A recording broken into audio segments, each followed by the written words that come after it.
je suis touché, je dois vous dire, par comment dire, la brume dans laquelle se trouve Emmanuel Macron.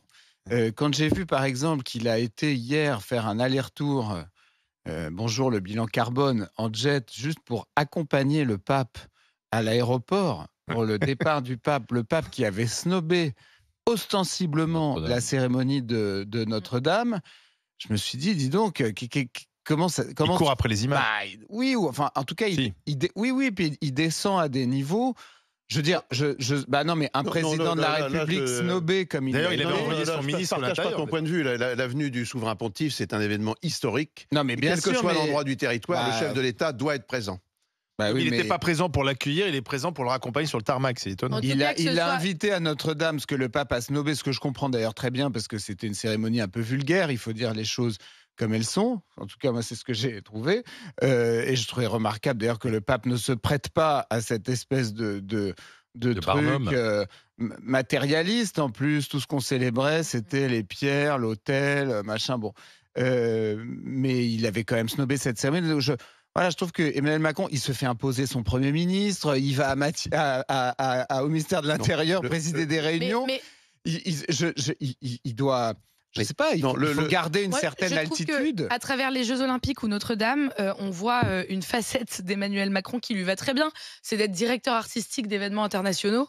Finalement, C'est le peut-être Thomas Joly. le Thomas Joly de l'Élysée. demain. Non, mais peut-être que c'était ça en fait la vocation du macronisme. Et c'est bien, c'est beau d'avoir des belles Mais- cérémonies. Oui. Peut-être, non, mais vraiment, je me suis demandé à Notre-Dame si finalement le macronisme, c'était pas de mettre des vêtements de marque et de couleurs dans les événements internationaux, parce que et de mettre des paillettes dans les images de télé.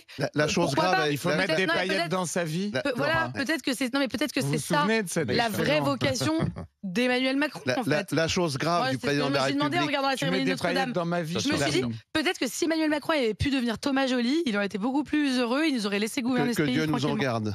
La chose ne l'accablons pas. grave du président de la République Moi, je ne veux avec plus l'accabler. avec le pape François, qui est tout à fait anormal et scandaleux, qui plus est pour un catholique, c'est que le président de la République tutoie le pape.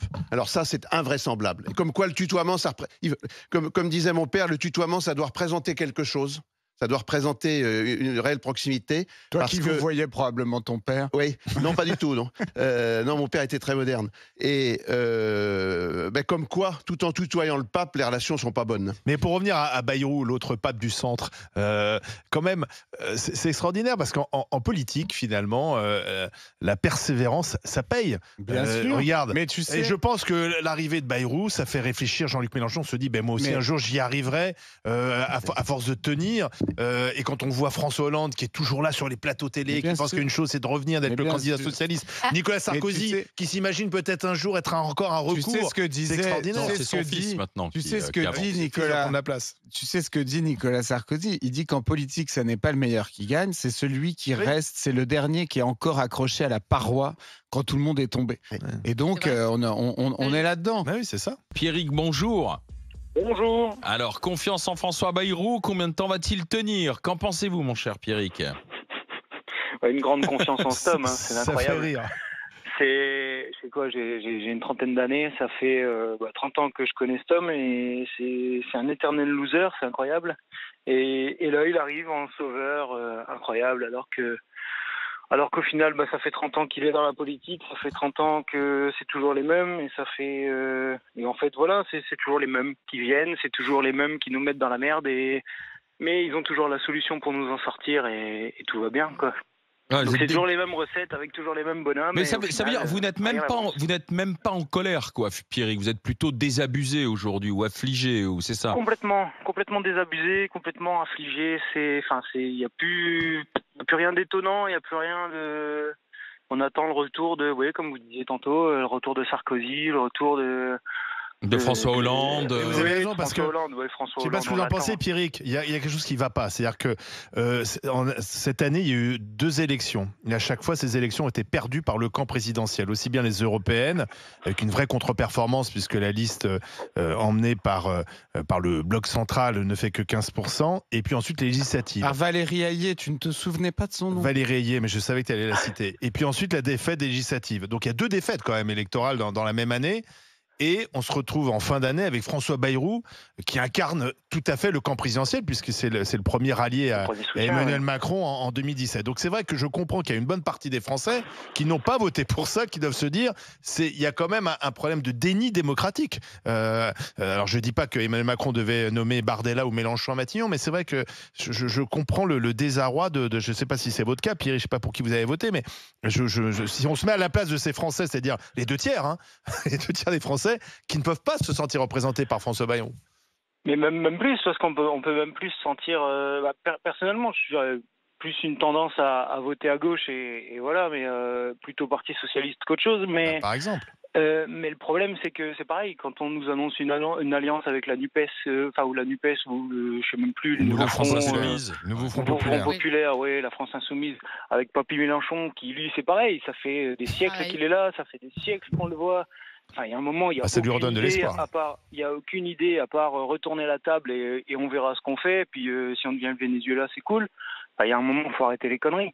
Et c'est pareil, mais c'est pas le symbole aussi de notre pays un peu vieillissant, dont l'économie est de plus en plus déclassée. Il y a aussi ça, François Bayrou. Mais même sans vieillir, je suis désolé, mais l'ami Jordan Bardella, c'est pareil, c'est les mêmes idées, c'est les mêmes recettes que Papy Le Pen, avec l'immigration, c'est mal, et l'AME, c'est mal, et aider les malheureux, c'est mal. Enfin, il y a un moment, il n'y a pas que ça, en fait. Il y a tout le reste, il n'y a rien qui va, il n'y a plus rien qui va. On travaille comme des cons, comme des chiens. Au final, on n'est même pas... On a le droit à rien. Enfin, personnellement, on a un enfant. On a eu un enfant ici cette année, et on n'a pas le droit d'aide parce qu'on gagne 50 € de trop sur l'année. 50 € de trop sur l'année. Ma maison, je paye 1 500 € d'impôts pour la maison. Je paye 1 000 balles d'impôts par an pour mon travail. En fait, on paye tout et on a le droit à rien du tout. Donc, il y a un moment, il faut arrêter les conneries. Il n'y a rien qui va. Il n'y a strictement rien qui va. Et on entend des choses... Enfin, non, là, ça va devenir de la colère, c'est pas bien. Mais c'est... vous avez le droit, hein, Pierre, on est tous dans cette situation. C'est fou. On est dans une situation où on travaille. Moi, personnellement, je travaille depuis 40 heures semaine largement. Je les dépasse aisément. On travaille dur et au final, on s'en sort à peine. C'est ce que vous expliquez. Parce qu'il faut tout payer, il faut tout faire. Et à côté de ça, on a un voisin qui est au chômage et qui est bien, qui est tranquille. Ils sont pas tous comme ça, il n'y a pas de problème. Mais quand toutes les aides vont à tout le monde et quand on te dit bah ouais mais tu travailles beaucoup, d'accord, mais on peut te rajouter un petit impôt parce qu'en fait l'État est gros. L'État vit grassement, l'État demande beaucoup d'argent, on demande beaucoup tout le temps. Sauf qu'à un moment, en fait, il faut juste dégraisser, il faut arrêter de penser à sa pomme, il faut arrêter de penser à la prochaine présidentielle, il faut arrêter de penser à tout ça, il faut penser à l'intérêt général. Et il faut que ce soit ça qui nous guide, rien de plus. L'intérêt général, alors on verra, François Bayrou, ça fait 3 jours qu'il est là. On ne sait jamais, peut-être peut-il y avoir une surprise Bayrou, une prise de conscience. Comme on n'en attend rien... Et le retour de Nathalie Arthaud, c'est quand mais non, mais on en attend tellement rien qu'il peut surprendre positivement. Oui, mais bien sûr, c'est la force. Pour redresser les comptes publics. C'est la force des gens dont on n'attend rien. Il peut, s'il arrive à faire 2-3 trucs, on se dira, bah tiens, finalement. On dit la même chose de Barnier, dans tous les cas. Mais tout ça me paraît quand même le signe d'un épuisement, en fait. On a entendu le dépit, tu vois, de Pierrick à l'instant. Et je remercie d'avoir été avec nous. Emmanuel, si on rentre dans les détails, parce que là, il faut qu'il fasse un budget. Excusez-moi, après, on peut parler autour, mais il y a quand même un budget à faire. Et il faut que ce soit un budget qui redresse ses comptes publics. Parce qu'on a des engagements. Alors, il faut qu'il tienne en compte des lignes rouges de Le Pen, puisque sinon il tombera. Il va falloir aussi qu'il fasse des appels du pied aux socialistes pour ne pas être censuré. Donc, il y aura forcément des dépenses ou des recettes fiscales supplémentaires. Moi, je suis sûr qu'il va proposer l'impôt sur la fortune, un truc comme ça, pour que le PS ne vote pas la censure tout de suite.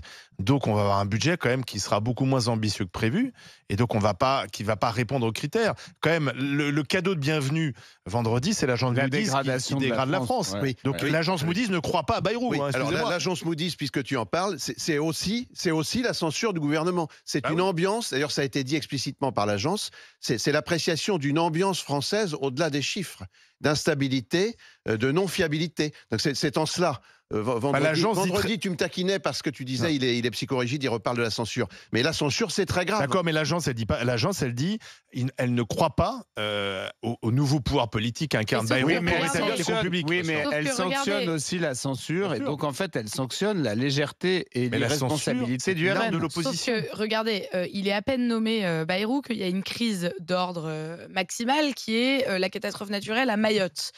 Les services n'arrêtent pas de fonctionner quand il y a un gouvernement démissionnaire ou quand il n'y a plus de Premier ministre, ou ils continuent. Juste après, il leur donne une petite fiche avec 3 petits points avec les éléments de langage qu'ils doivent dire devant la caméra pour leur dire comment ils gèrent la crise. C'est ce qu'on a vu aussi pendant les Jeux Olympiques cet été. Vous parlez avec les administrations, ils vous disent que c'était un bonheur parce qu'on pouvait faire notre travail tranquillement. Oui, mais Flora, ça fonctionne moins bien. Ça fonctionne moins bien. Tu ne peux pas soutenir que ça fonctionne aussi bien. Et les ministres ont moins d'autorité sur leur administration. Ça, cette ritournelle consistant à dire la censure ne change rien, c'est un truc d'amateur. Alors, il est 9h30, t'as ton 4e tunnel de la matinée, donc je vais juste finir ma phrase. Le truc, c'est que ça fait... Vous imaginez le message qui est envoyé aux électeurs et aux électrices de ce pays. Ça fait 6 mois qu'on a une situation politique chaotique, mais les services, quand il y a besoin, ils tournent. Quand il faut organiser les Jeux Olympiques, plus grosse cérémonie de l'histoire contemporaine française, on y arrive. Quand il y a une crise à Mayotte, heureusement, on a des services et d'administration qui fonctionnent, et les ministres, ils sont juste là pour à la fin porter la parole devant les médias. Mais heureusement, on peut faire des gouvernements resserrés. Donc, et après, on va nous dire, il faut absolument que vous alliez voter parce que ça va changer votre vie ou pas d'aller voter. Mais vous vous rendez compte à quel point on est en train de finir de dégoûter les Françaises et les Français de la vie politique. Et il y a un truc à dire de cette crise politique, un seul depuis le début, c'est que notre Constitution ne marche plus.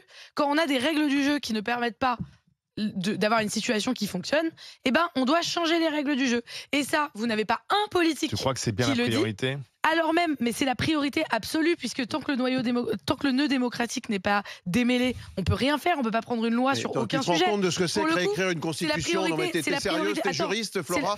Réécrire la constitution, tu te rends compte du travail que c'est? C'est pas sérieux de dire ça. C'est pas sérieux. Moi, je suis juriste. Tu peux pas dire qu'on va réécrire une constitution avec tout un tas de gauchistes. Nicolas Sarkozy, il veut la 6e République. dans sa réforme constitutionnelle, a changé un tiers de la Constitution. A changé un tiers. Mais qu'est-ce que tu racontes? Mais non. Non, c'est pas sérieux ce que tu dis. Alors, un tiers de la Constitution. Il y a 30 articles qui ont été changés sous Nicolas Sarkozy dans sa réforme constitutionnelle. Oui, mais c'est pas un tiers de la Constitution. C'est un tiers des articles de la Constitution. Donc déjà, c'est pas vrai. La Constitution, on la change comme on veut depuis des années. Bien sûr, mais tout le monde le sait. Va voir un juriste, il va t'envoyer balader. Non, c'est scandaleux de dire ça. La plupart des constitutionnalistes c'est se foutre de la gueule de tous les professeurs de droit public. Non, c'est pas sérieux. Après, on peut changer la Constitution. C'est vrai que toi, tu dis. C'est un travail colossal. Non, mais c'est plutôt un projet.